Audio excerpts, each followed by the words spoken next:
বন্ধুরা, আজকের ভিডিওতে আমি আপনাদেরকে হ্যামস্টার পালন পদ্ধতি জানিয়ে দেব। Birds and animal lover, welcome to my channel differents hobbies BD. মানুষ শখ করে বিভিন্ন পোষা প্রাণী পালন করে থাকে, তেমনই একটি প্রাণী, এর নাম হচ্ছে হ্যামস্টার।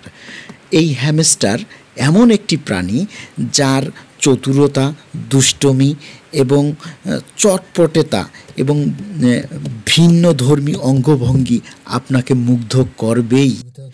এই প্রাণীটি বাহিরে থাকলে দুষ্টুমি, আর হচ্ছে ভিতরেই অধিকাংশ সময় কোনো কিছুর ভিতরে ঢুকে থাকতে চায়। যেমন আমরা এই তার থাকার স্থানটি করে দিয়েছি, এর ভিতরেই এ অধিকাংশ সময় থাকে। বাহিরে বের হলেই আবার দুষ্টম শুরু করে। এই আমি বের করলাম এর খাঁচার ভিতর থেকে আপনাদেরকে দেখার জন্য। এই দেখেন, আমরা যে ছোট পাত্রটি দিয়েছি এটির মধ্যে এ লুকালুকি, মানে একে অপরের সাথে লুকালুকি খেলে। আর এই যে আমরা যে এই হুইলটি দিছি, মানে এটা কিনতেও পাওয়া যায়, হ্যামস্টারের জন্য আলাদা হুইল পাওয়া যায়।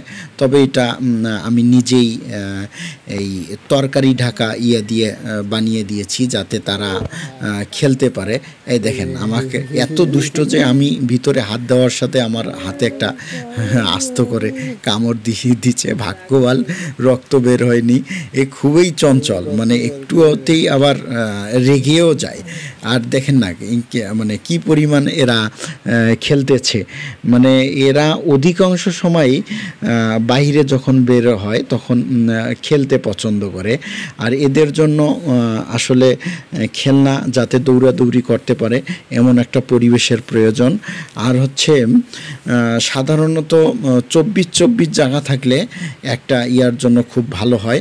এগুলো কাঠের বক্সের মধ্যে আবার প্লাস্টিক বক্সের মধ্যেও আপনারা পালন করতে পারেন। কাঠের বক্স বা প্লাস্টিক বক্সের মাধ্যমেই ওদের খেলনা এবং লুকানোর জায়গা করে দিতে হবে।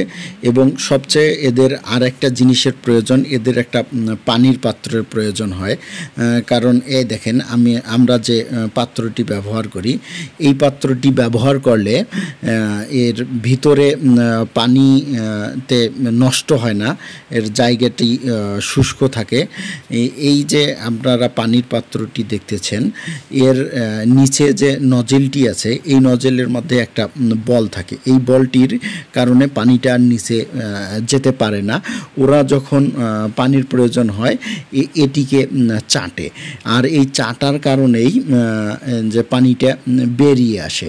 আর এবং ওদের যতটুকু পানির প্রয়োজন ওরা অতটুকু গ্রহণ করে, যার কারণে ভিতরের পরিবেশটা ভালো থাকে। আর যেটি বলতে চাচ্ছি যে এর খাদ্যাভ্যাস, এর বিভিন্ন শস্যদানা খেয়ে থাকে। আমি কিছুক্ষণ আগে যে দেখালাম পাত্রটি, এর ধরেন বিভিন্ন কাউন, চীনা ধান, সূর্যমুখীর বীজ এবং বিভিন্ন বাদাম, তারপরে যে কোনো শস্যদানা এদের প্রিয় খাবার। ভুট্টা, তারপরে হচ্ছে তিসি, তিল, মানে যে কোনো শস্যদানা এরা খেতে বেশ স্বাচ্ছন্দ্যবোধ এবং পছন্দ করে। তাই এদের পালনে এদের খাদ্যের জন্য বেশি একটা আপনাকে বেগ পেতে হবে না। আর এটি যাতে বাহির থেকে দেখতে পারি, এজন্য আমি একদিকে গ্লাস ব্যবহার করেছি। আপনারা চাইলে এভাবেও করতে পারেন, অথবা প্লাস্টিকের বড় কন্টেনারের মাঝেও এগুলো পুষতে পারেন। একটি সেটআপে কয়েক জোড়াও পালন করা যায়, অথবা এক জোড়া করেও আপনারা পালন করতে পারেন। আর আপনারা যে এই প্রাণীটি দেখতেছেন, এর আগে আপনারা দেখছিলেন হয়তো, এই যে দেখাচ্ছি গিনিপিগ। যেমন আমরা অনেকেই মানে পালন করতে খুব পছন্দ করি।